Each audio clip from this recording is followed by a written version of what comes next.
Boa noite a todos. Vamos iniciar o nosso estudo com muita alegria por estarmos reunidos novamente em nome dessa doutrina que tanto tem nos auxiliado. Hoje, quem fará o estudo por nós será a Ana Maria. Perdão e reconciliação. Que Jesus nos abençoe. Amém.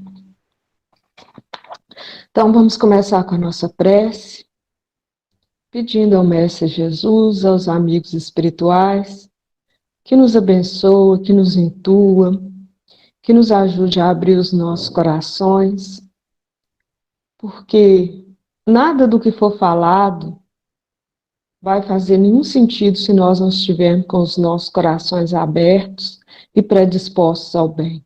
Então, que Jesus possa nos amparar, possa nos auxiliar a ter um bom entendimento e a colocar em prática essas bênçãos que vamos ouvir essa noite no nosso dia a dia.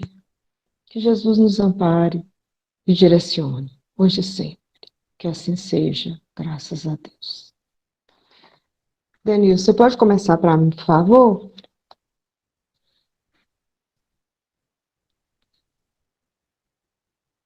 Denilson. Está aí na tela, Ana. Certo. Mas pode passar, por favor. Então, hoje nós vamos apresentar a parábola do filho pródigo, perdão e reconciliação. Então, gente, a parábola, a gente tem uma definição muito simples, né? Ela é uma narrativa alegórica que transmite uma mensagem indireta por meio de comparação ou analogia, né? Jesus, ele sempre fazia isso, né? O que ele podia falar, claramente ele falava, o que ele achava que as pessoas ainda não estavam maduras para o entendimento delas, ele falava em parábolas, quer dizer, ele utilizava daquilo que as pessoas tinham no seu dia a dia ali, no seu contexto bem familiar, e através dos símbolos, ele dava a mensagem dele. E, com o tempo, as pessoas iam interpretando, amadurecendo e entendendo. Os apóstolos já estavam preparados para ouvir, para entender o que Jesus falava. As outras pessoas não. Por isso que Jesus falava em parábolas. Porque nem todos tinham a maturidade para poder entender aquilo que ele veio falar. Por isso, as parábolas, que agora, graças a Deus, com a doutrina espírita, elas foram super esclarecidas para nós. Então, a gente consegue ter um entendimento bem claro, né, bem transparente mesmo, daquilo que ele queria nos dizer. Você pode passar outra, por favor, Denilson? Então, gente, aqui é realmente a parábola do filho pródigo. Muitas pessoas têm falado parábola dos dois filhos, né? Então, vamos a ela. Um certo homem tinha 2 filhos, e o mais moço deles disse: Pai, dá-me parte do que me pertence. E ele repartiu por eles a fazenda. E poucos dias depois, o filho mais novo, ajuntando tudo, partiu para uma terra longínqua e ali desperdiçou a sua fazenda, vivendo dissolutamente. E havendo ele gastado tudo, houve naquela terra uma grande fome. E começou a padecer necessidades. E chegou-se a um cidadão daquela terra, o qual mandou para os seus campos apacentar porcos, e desejava encher o seu estômago com as bolotas ou alfarrobas que os porcos comiam, e ninguém lhe dava nada. E caindo em si disse: Quantos trabalhadores de meu pai têm abundância de pão, e eu aqui padeço de fome. Levantar-me-ei e irei ter com meu pai. E dir-lhe-ei: Pai, pequei contra o céu e perante ti. Já não sou digno de ser chamado teu filho. faz-me como um destes teus trabalhadores. E levantando-se, foi para seu pai. E quando ainda estava longe, viu seu pai, e se moveu de íntima compaixão, e correndo, lançou-se-lhe ao pescoço, e o beijou. E o filho lhe disse: Pai, pequei contra o céu e perante ti, já não sou digno de ser chamado teu filho. Mas o pai disse a seus servos: Trazei depressa a melhor roupa e vestilho, e ponde-lhe um anel na mão e sandália nos pés, e trazei o bezerro cevado, e matai-o, e comamos e alegramo-nos, porque este meu filho estava morto e reviveu, tinha perdido e foi achado. E começaram a alegrar-se. E o seu filho mais velho estava no campo.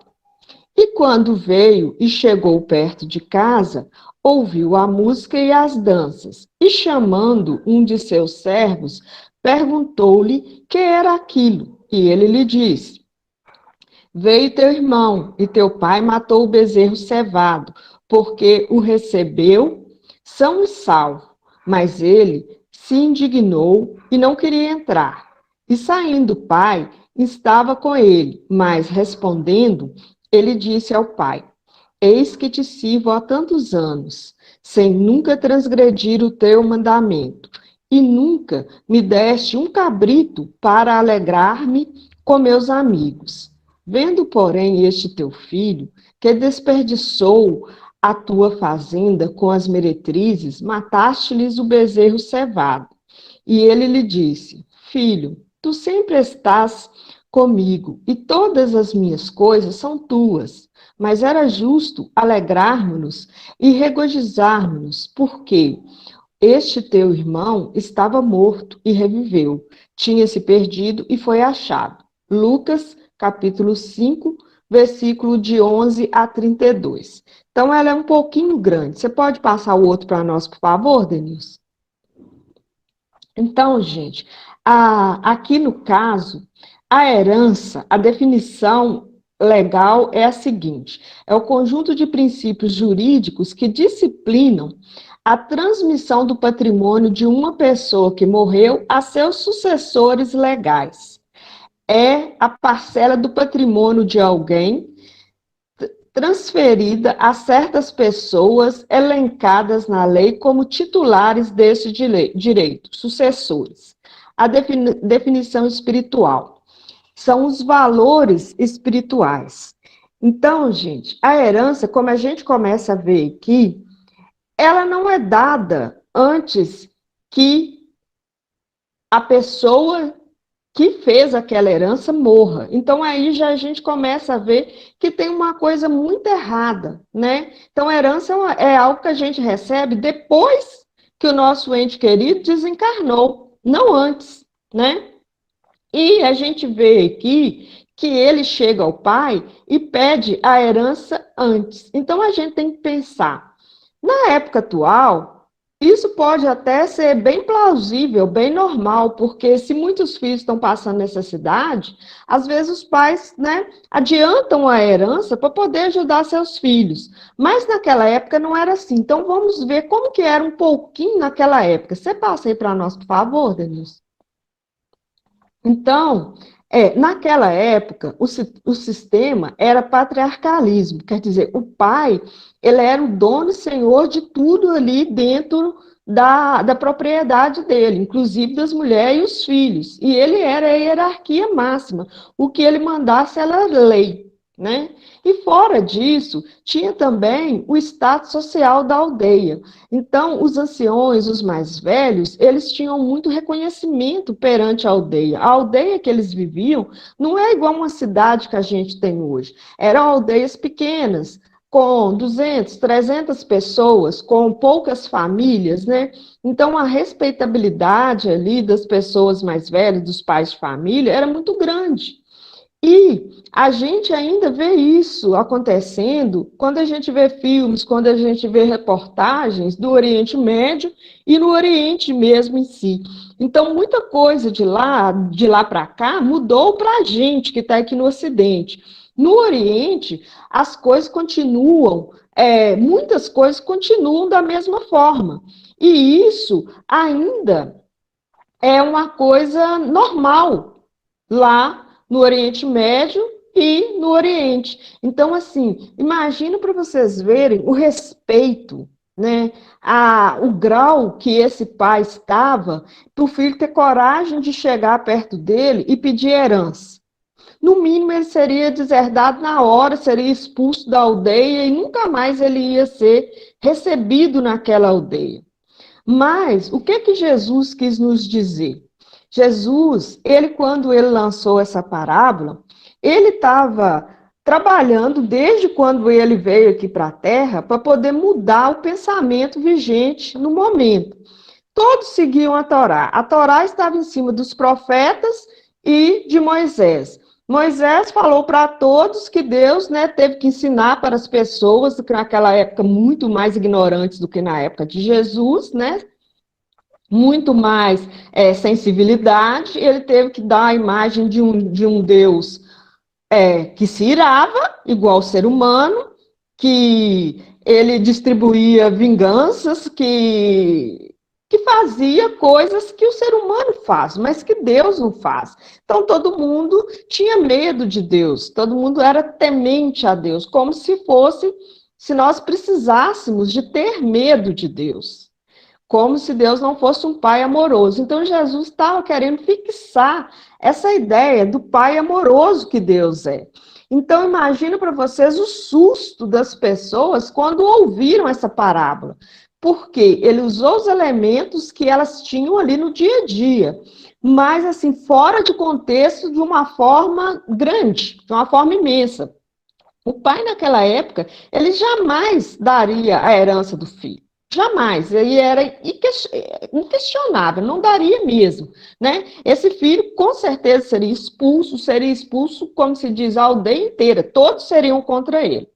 Mas o pai que Jesus quis representar ali na história é Deus, é um pai amoroso. E ele começou fazendo o que nenhum outro pai faria, dando para o filho o livre-arbítrio, né? Então, ali, ele deu para o filho o livre-arbítrio. Sim, repartiu e deu a parte do filho, né?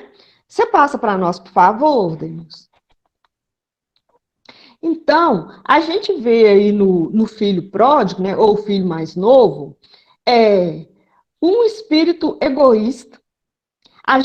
Eu estudando para poder fazer o estudo, eu simplesmente, é triste, mas é verdade.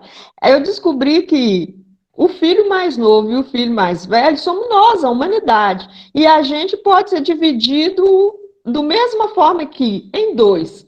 Somos aqueles que, igual o filho mais novo, somos egoístas, né? A gente erra, mas no caso dele, né, e no nosso caso também, da maioria de nós seres humanos, dividido em dois, erramos, temos prazer com os erros que cometemos, mas se deixa arrastar mesmo pelas volúpias da vida e tudo, e as pessoas permanecem assim até quando? Até quando a dor vem despertar as pessoas, porque, como Jesus bem dizia, a dor ela é pedagógica mesmo. A gente pode muito bem aprender por amor, aprender por afinidade, por ver, mas a gente, muitas vezes, na maioria delas, a gente prefere aprender pela dor, né? Então, no caso, a gente viu o filho mais novo, ele conheceu a realidade material da vida, né? Ele teve o livre-arbítrio de sair, mas ele não deixou de andar sob os mecanismos da lei em momento nenhum. Ele sofreu as frustrações, né? Igual essa grande fome que teve lá no país que ele foi e que ele já tinha gastado tudo. Essa grande fome, ela pode ser representada como a nossa fome espiritual, que depois da gente aproveitar os bens materiais, da gente fazer tudo o que a gente quer materialmente, da gente ter todos os bens materiais, quando a gente consegue amealhar, é claro, a gente vai dando um vazio, vai dando uma fome espiritual. A gente começa a ver que aquilo dali não nos preenche e a gente precisa de algo mais. O que seria esse algo mais? Seria o espiritual. Aí a gente vai procurar o espiritual, né? Aí a gente viu que esse filho mais novo, ele não era uma pessoa ruim, né? No fundo, ele não era. Ele era inexperiente, ele era egoísta e tudo, mas ele não era uma pessoa ruim. Então, ali, com o passar das situações dele, né? Ele sofreu a lei de causa e efeito. Ele gastou tudo dissolutamente, ele não fez previsão nenhuma para o futuro, ele simplesmente gozou dos bens materiais dele. O que acontece?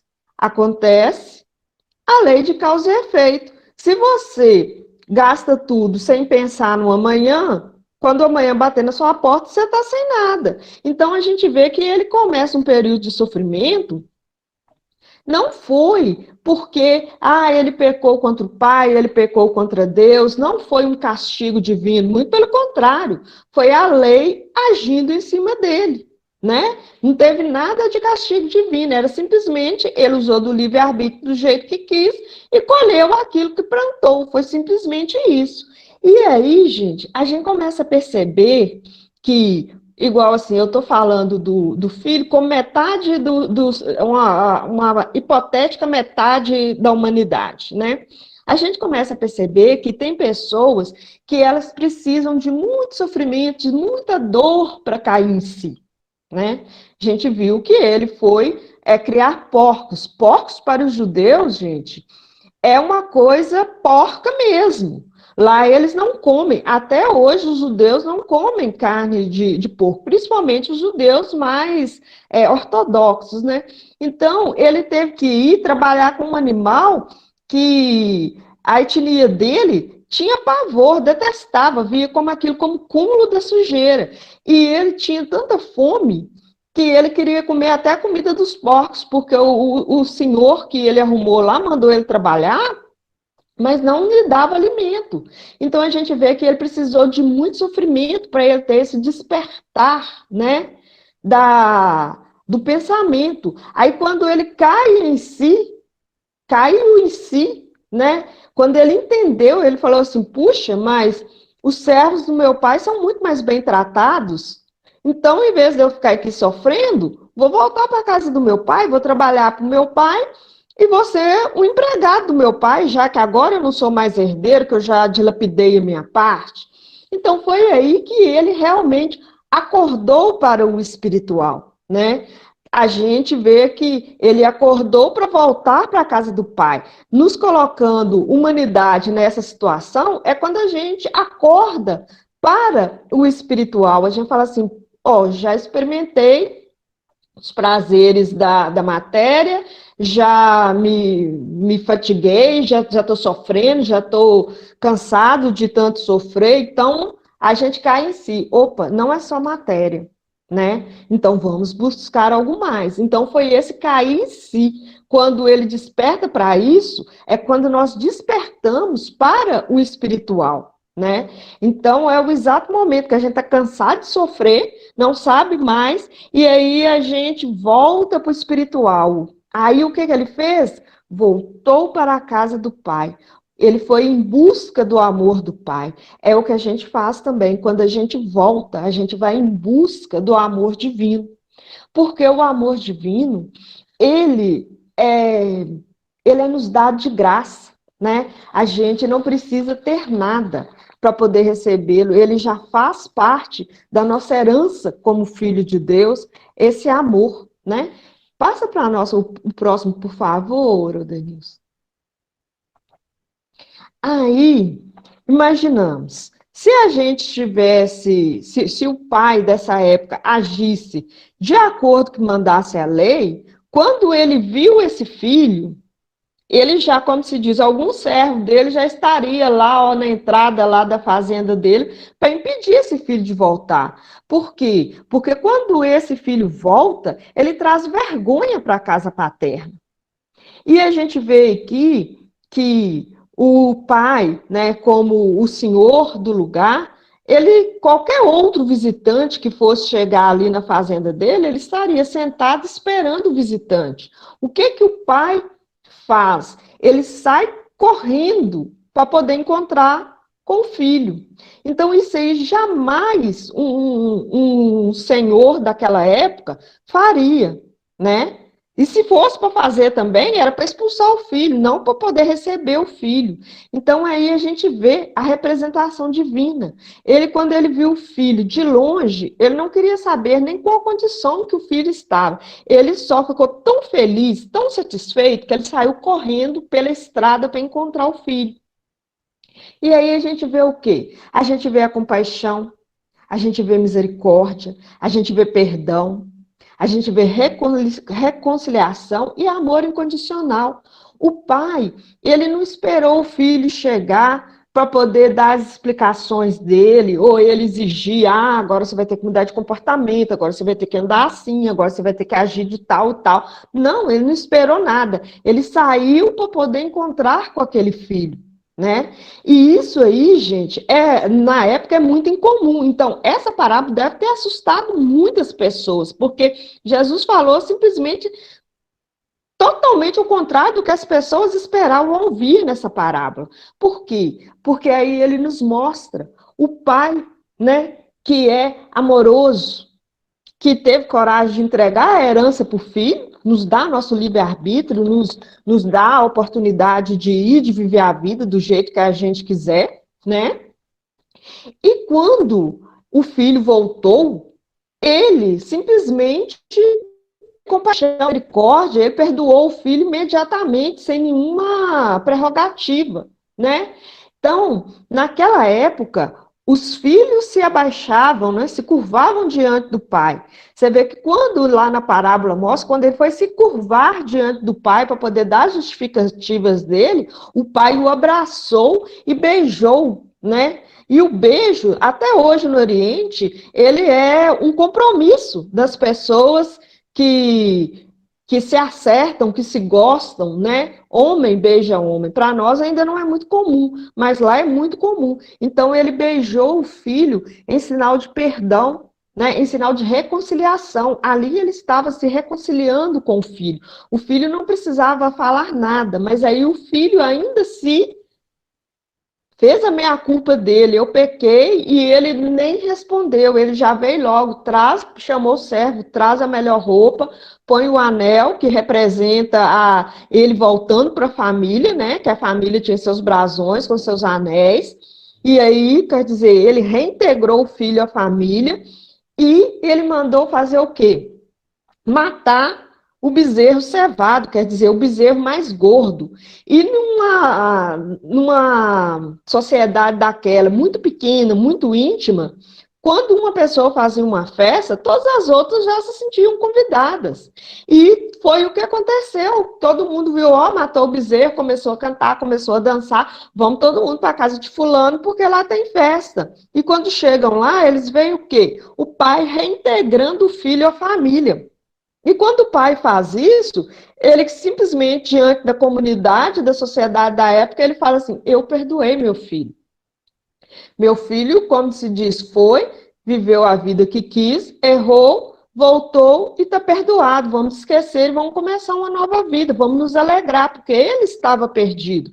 E agora ele voltou à vida. Então, quer dizer, representa o que Deus faz com a gente, né? A gente vem no aprendizado normal da gente, a gente vem com questões a resolver, a gente muitas vezes não consegue nem resolver as nossas questões anteriores de uma forma satisfatória, ainda comete outros erros, quer dizer, ainda fazemos mais dívida para o futuro.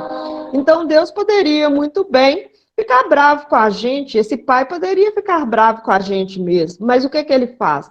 Ele nos acolhe amorosamente, nos perdoa, né? Nos nos reconcilia conosco, quer dizer, nos dá nova chance, nos dá outra vida. Quantas forem necessárias a gente renascer aqui na Terra para a gente conseguir resolver as nossas questões. E ainda tem a misericórdia, né? Porque se Deus nos colocasse nessa vida e falasse assim, ó, você tem que resolver, fechar 10% do que você deve, você tem que resolver nessa vida. A gente não conseguiria. Então, a misericórdia divina é tão grande que ele ainda ameniza as nossas faltas, né? Ele nos dá suavidade para a gente conseguir resolver as nossas questões, sem dizer a quantidade de tempo que ele nos dá para aprender. Muitas vezes nós temos dívidas com os nossos irmãos, mas nós ainda não temos o aprendizado necessário. Então, nós vamos ali reencarnar quantas vezes for necessário para adquirir aquele aprendizado. Só assim ele vai nos colocar frente a frente ao nosso irmão. Por quê? Porque nós já temos, nesse momento, condições de fazer aquele pagamento, né? De honrar a dívida que nós temos com os nossos irmãos. Isso é misericórdia, isso é amor, isso é perdão. Então, a gente tem que entender que o Pai que Jesus quis mostrar para as pessoas era totalmente diferente daquele Pai que realmente existia naquele momento. Mas esse era o Pai Deus, né? O nosso Criador, que está sempre nos amparando, está sempre nos perdoando, está sempre nos regando com misericórdia para que a gente tenha condições de resolver as nossas pendências. Você pode passar, por favor, Denilson? Então, aí que agora a gente vai ver o filho mais velho, que é a outra metade da humanidade, né? É aquele filho que é egoísta, tanto quanto o primeiro, só que ele é um egoísmo diferente, porque se você olha para ele, ele não demonstra ser egoísta. Por quê? Porque, apesar de egoísta, ele aparentemente ele é correto. Ele segue todas as leis, ele segue todas as normas ali da sociedade, ele está fazendo tudo ali, você olha e fala assim, não, fulano está agindo bonitinho, né? Beleza, fulano está agindo bonitinho, mas é um bonitinho só exterior, né? Então, ele personifica, gente, as pessoas egoístas mesmo, que se julgam melhores que os outros. Eles são isentos de culpa, porque eles fazem aquilo que a sociedade mandou, aquilo que as pessoas acham que é correto, né? E o que acontece? Eles ficam cheios de orgulho, cheios de soberba. Por quê? Vamos ver o exemplo desse filho mais velho. Ele chegou, ele não quis participar da festa. E aí o que falou? Ah, mas fulano que fez tudo errado, que gastou sua parte da fazenda, você ainda dá da festa para ele, né? E aí o pai falou com ele assim, mas meu filho, o que é meu é seu. Porque o irmão já tinha gastado a parte dele, então o que sobrou era realmente dele. E por ele ser o irmão mais velho, ele tinha 2/3 da fazenda. Só 1/3 era do irmão mais novo. Então, quer dizer, ele ainda tinha muito mais, ele tinha o dobro do que o irmão dele levou.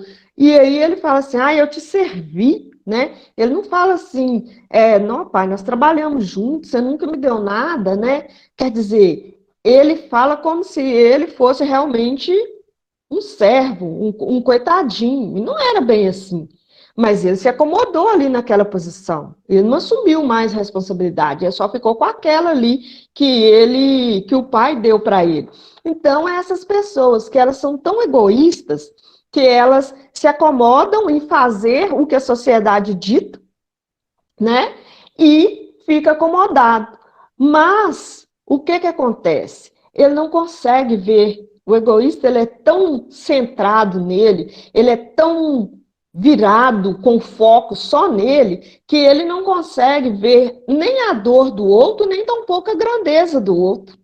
Por quê? Porque ele está olhando só para ele. Então, ele poderia ter pensado no irmão, sim, perdoado o irmão, né? Meu irmão era mais novo, eu deveria ter instruído ele melhor, deveria ter ajudado meu pai, né? A instruir ele melhor. Agora ele perdeu tudo, então que mal tem a gente receber esse irmão, a gente acolher esse irmão, ele sabendo que materialmente tudo que ele tinha era o que o pai tinha era dele, que ele não teria mais que dividir nada com o irmão. Mas o egoísmo dele é mais grande, é muito maior do que isso. Então, é muito grande. E aí, gente, fica essas pessoas que elas ficam buscando, como se diz, a salvação dela sob as normas sociais. Então, assim, as normas sociais, elas não são ruins. Nós, como sociedade, dependemos dela, na verdade, para poder manter a ordem, o equilíbrio e tudo. Mas nós somos mais que isso.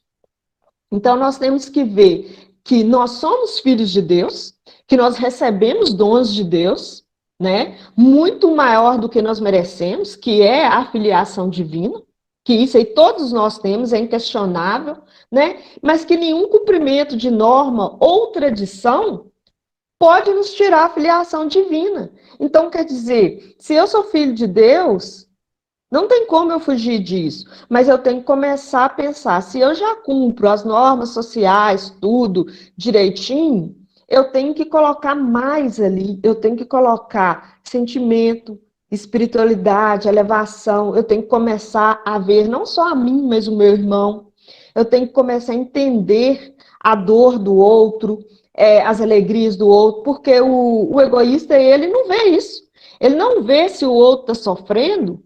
Por quê? Porque ele só olha para o sofrimento dele. Mas ele também não vê que o outro tem alguma virtude. Por quê? Porque ele só olha para ele. Então, o egoísta, ele está só no mundo dele. Mas as pessoas em volta da gente, elas têm virtudes e elas têm defeitos também. E a gente não pode julgar as pessoas, Jesus já nos disse para não julgar, mas muitas vezes a pessoa vive a vida inteira fazendo tudo certinho, ela comete um erro, e aí a gente vira as costas. Então, como que um erro pode definir a pessoa, né? E também, mesmo se fosse vários erros, a gente não pode ser definido por nossos erros. Por isso que Jesus falava, a gente, o que condena, e Paulo também, a gente condena o erro, o pecado, o mal feito, não a pessoa.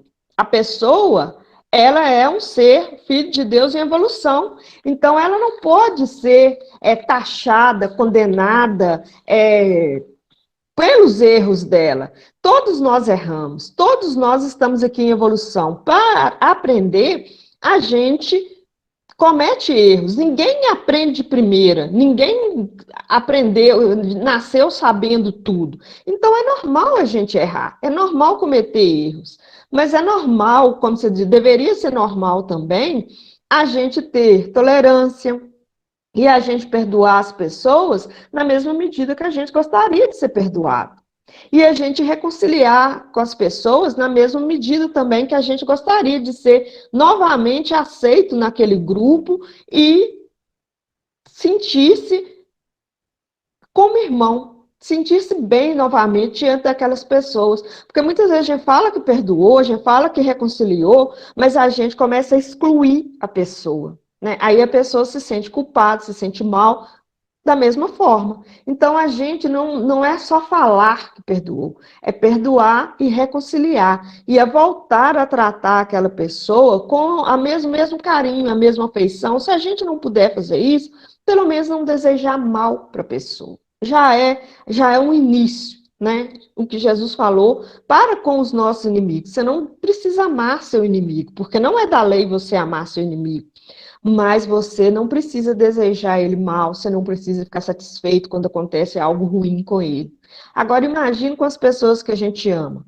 Se você conseguir reintegrar, perdoou, se você conseguir reintegrar a pessoa no seu amor naquele momento, excelente, ótimo. Se você não conseguir, vamos aos poucos, porque a gente também precisa de tempo para poder conseguir entender o outro e perdoar. A gente não esquece, mas aquilo não nos machuca mais, já é o caminho. É isso que Jesus quer, que a gente não tenha aquele sentimento ruim com a pessoa. Você pode passar o outro para mim, por favor, Denilson? Então, gente, fechando, a parábola, ela traduz lição da alegria do acolhimento do filho que retorna à casa. Em pleno resgate das mudanças, movido pela humildade e arrependimento. Exemplifica principalmente o perdão e a reconciliação divina para conosco diante das nossas faltas. Então, é isso que a gente viu na parábola, né? a gente viu um pai que se alegrou com a volta do filho, mesmo o filho tendo moralmente colocado ele numa situação vexatória diante da sociedade, diante do poder patriarcal dele, mas que ele se alegra com o filho, com a volta do filho. Então, é a nossa exemplificação de Deus, do nosso Criador, que mesmo com os nossos erros, com os nossos deslizes, com a gente não conseguindo alcançar a meta que a gente veio cumprir aqui na Terra, ele se sente feliz pelo pouco que nós conseguimos alcançar e nos dá novas chances para que nós possamos tentar de novo até a gente conseguir, digamos assim, bater a nossa meta, até a gente conseguir fechar. Olha, vai chegar um momento que todos nós vamos conseguir fechar as nossas metas. Olha, minha meta era ir viver essa vida e resolver a minha questão com fulano. Ótimo, beleza. Não consegui dessa vida, vou ter outras chances, mas uma hora eu vou conseguir bater essa meta e vou conseguir fechar a minha questão com fulano. Então, assim é a nossa vida, né? E a gente tem a certeza e a consolação que a misericórdia do Pai age em nosso favor e nos perdoa e nos acolhe novamente no seu seio e nos dá condições para a gente vir tentar mais uma vez. Então, é só o que nós podemos agradecer. Agradecer ao Pai, agradecer aos irmãos, né, do que a gente já está conseguindo aprender do que Jesus trouxe para a gente já poder colocar em prática no nosso dia a dia e também nos perdoar, porque não é só perdoar os outros, também a gente necessita do nosso próprio perdão, porque muitas vezes a gente age errado com a gente mesmo, então a gente necessita de se perdoar também. E que possamos todos, né, com essa parábola, vendo esse amor desse Pai, abrir os nossos corações para poder fazer esses entendimentos que nós necessitamos com os nossos irmãos e conosco mesmo, em busca do perdão e da reconciliação. Que Jesus nos abençoe, nos ampare e proteja hoje e sempre. Obrigada, gente. Boa noite. Obrigado, Ana, pela palestra. Eu que Os agradeço. ensinamentos de Jesus trouxe para nós.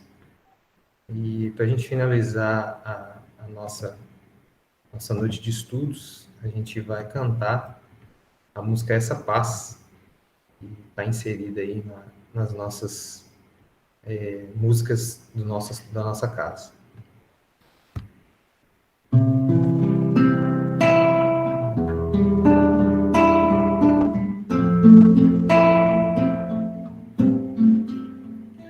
Esta paz que sinto em minha alma não é porque tudo me vai bem. Esta paz que sinto em minha alma é porque eu sigo a quem é fiel. Não olha as circunstâncias, não. Olhe seu amor, seu grande amor, não me guio por vistas. Alegre estou. Não olhe as circunstâncias, não. Olhe seu amor, seu grande amor, não me guio por vistas. Alegre estou, este gozo que sinto em minha alma não é porque olho ao meu redor. Este gozo que sinto em minha alma é porque eu sigo a quem é fiel. Não olhe as circunstâncias, não. Olhe seu amor, seu grande amor, não me guio por vistas. Alegre estou. Não olhe as circunstâncias, não. Olhe seu amor, seu grande amor, não me guio por vistas. Alegre estou e ainda que a terra não floresça, e a vidião deu o seu fruto, e ainda que os montes se lancem ao mar, ou que a terra trema hei de confiar. Não olhe as circunstâncias, não. Olhe seu amor, seu grande amor, não me guio por vistas. Alegre estou. Não olhe as circunstâncias, não. Olhe seu amor, seu grande amor, não me guio por vistas. Alegre estou.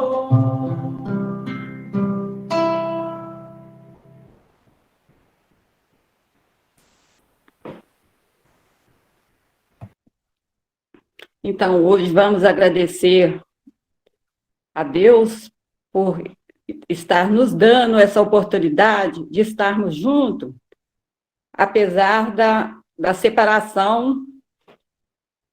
Pedir a Jesus que possa continuar iluminando as nossas mentes e nossos corações, nos dando força, equilíbrio, perseverança no bem. Agradeço muito a Deus, a Jesus, aos bons espíritos, por ter nos dado a oportunidade de conhecer a doutrina dos espíritos. Essa doutrina maravilhosa que nos põe em contato com o outro lado, nos dando sempre a certeza que Deus é um Pai que não abandona nenhum de nós. Que Jesus possa nos abençoar, nos amparar, nos proteger todos os dias de nossa vida.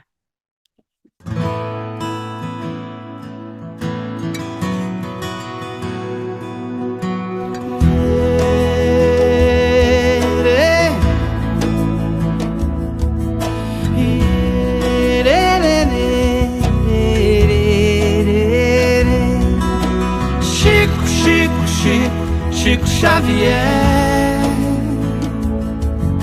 Chico, homem de fé.